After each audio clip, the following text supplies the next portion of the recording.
and they can snowball. Their snowball condition is if they win the first turtle fight, then get an invade after that, that's big. If they win the first 2 turtle fights considerably, then they control the early game.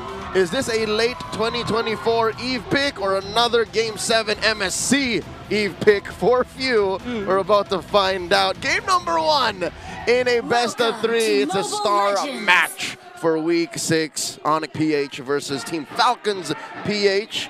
One more look again. Keep close tabs on the rotation and the clearing path of the Beast King Kong.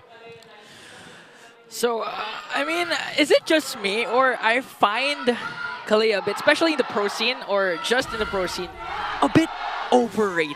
Ooh, starting with the hot takes, huh? How dare you? No. I'm seeing it because so far, okay, this time they're going to focus fire on the XP lane. A good decision that can bear fruit for Team Falcon, especially early on in first turtle. Yeah. Well, to be honest, one of the reasons why the overratedness comes in is because you have Purifies getting picked up in the pro scene. No one wants to do that in their ranked games for some reason against a Kalea. Okay, but you want to go for few. Already pops his Purify, and that's a worth it engagement for Onic.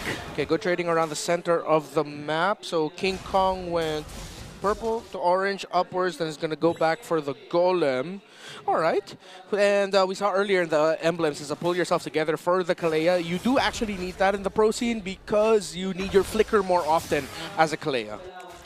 Some were theorizing the revitalized Kalea, but that might fit more in your ranked games. This is a very proactive Kalea, and again, it's very utilitarian. Onic PH can use that defensively, offensively, and look, Ogwin wants to go fast. The fact that the Kalea is just standing there and Ogwin knows is slowing down this approach, setting up a turtle fight. Onic wants this turtle. They want to fix those early game stats. Yeah. I really like the positioning right now of Onic. You saw earlier how deep they were diving under Fuse Tower, so bring him down low. So they're really putting a lot of importance yet again to controlling the center of the map. Okay. They delayed Fuse level 4, and they're dogpiling on the turtle here. Okay, the Beast so was able to get the first turtle, forcing out even Flap TC's flicker, plus the split. Here comes Kirk with the AOG. No counter trade for Team Falcons. Oh, where's this going? The diversion. Oh, just a feint. Yeah, no, I think they sent King Kong to the orange buff. Just the 2, yeah, just the 2. Yeah, just the 2 to steal it away. Alongside Brusco, here comes the slam onto Kyle TZ, paired up with the tie. Looks like they're going to bring down Kyle with the first blood. All right, Ian, tell me now, is it overrated? No, in the hands of Brusco, clearly not. But in the hands of Ian, yours truly, yes. Thank you for the disclaimer. I thought we would spend an entire day where I'd hear disrespect on the my Kalea. Yeah.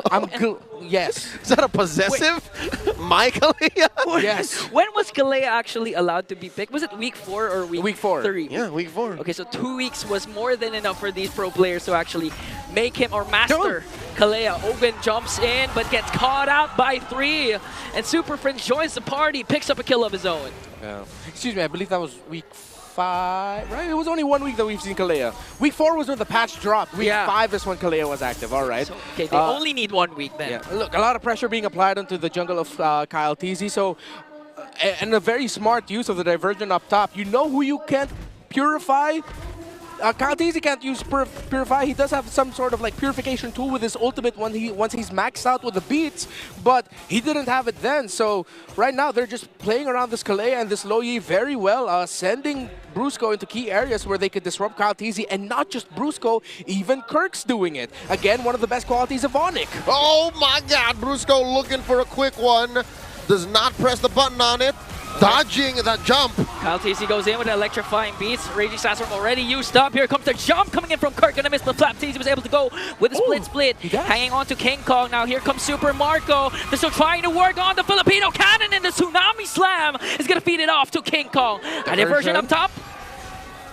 Oh, they're sending the full team just to try and get the orange buff. They really want to disrupt the farming of the Joy here. And you know who I heard earlier said that they think Joy's slightly overrated?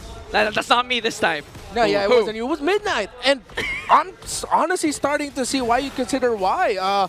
When her jungle is so easily invaded, she falls off so badly. Hey, you're talking about a man who is a whole desk away, a full broadcast language away, and he's also getting slammed. He's also very wrong. 4-0 currently. Onic sitting with a comfortable 3K gold lead. Super Marco in trouble. Okay, there was a Purify. Kirk still holding on to the bulletproof. Ogwin very quite low here. Flapteezy jumps in right after Kelra.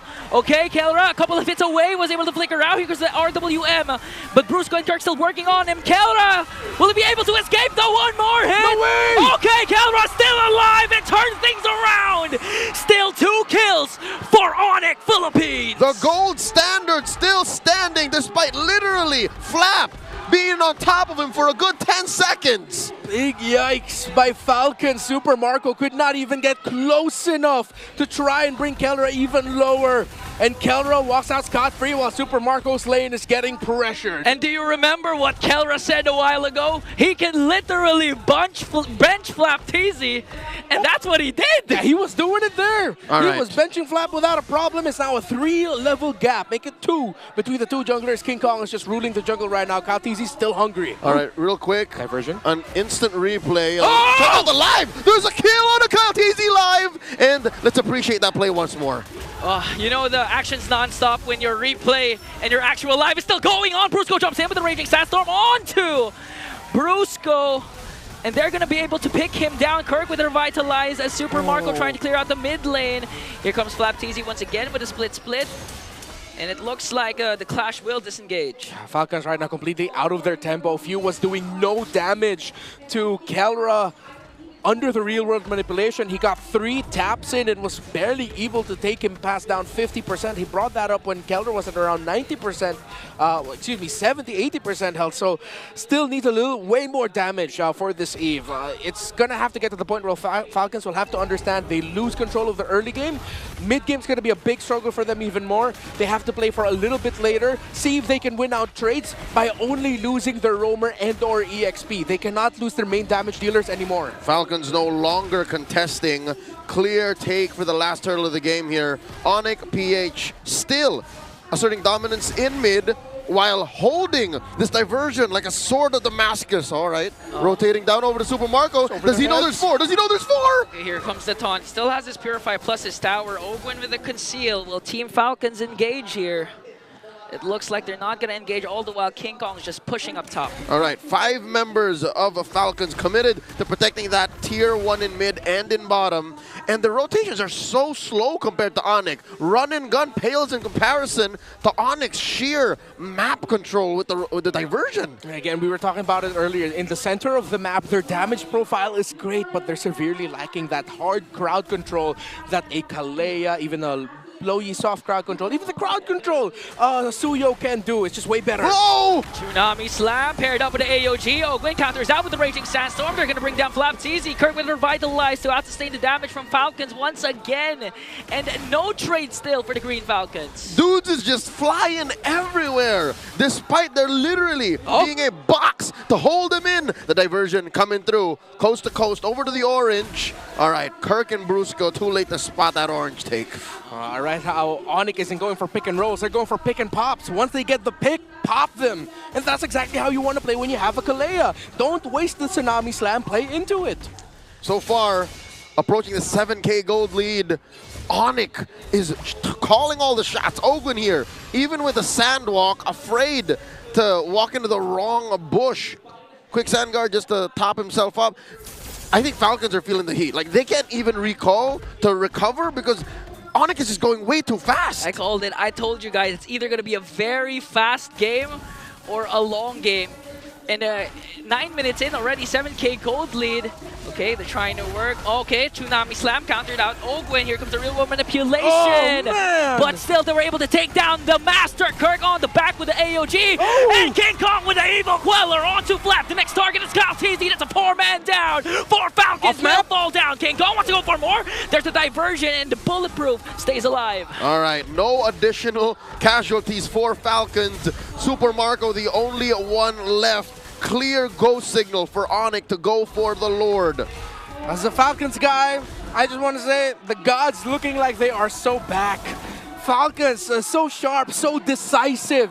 A lot of what we've missed out from Onic Philippines for the beginning of the season. When we saw them go on their winning streak, we started missing it a little bit more because we saw shades of it. Now against Falcons, they are so back. And they're jumping in once again onto the Master. Wow. Next target here is Flapteezy. Tsunami slam to deliver the final blow.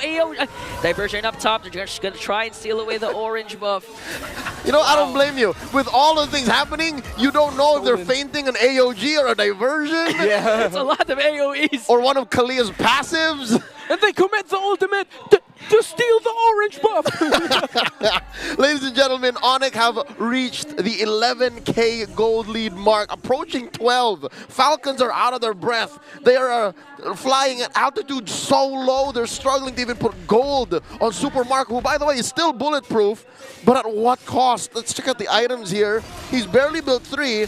All this while, oh my God, he is almost 3,000 behind Kelra. Yeah, he may be bulletproof, but he's not Onic-proof. Okay, Ogwen trying to go look for an angle, but it's spotted out by Kelra. Lord already bursted down to mid lane, hit with their turret as Flapteezy onto Keller with a split, but he's targeted by Flora. Conceal coming in from Onic Philippines, and it looks like they got their job done. They were able to take the base, and now they're surrounding Flapteezy with 4 members, and the Filipino cannon shuts down. They almost took Flap back to their boot camp in the base. Oh, the beast! Incarnate himself! Still alive, but gonna get taken down by Super Marco. Onic family still holding on. 4 members are able to take down 2 once again. And now the tier inhibitor up top and down bottom. Super Marco gets a kill. On to Brusca though. Kirk jumping in once again. They take down Master Ogwen Kelro with a tower lock. Onic Philippines with a fast game to take down the Soaring Falcons.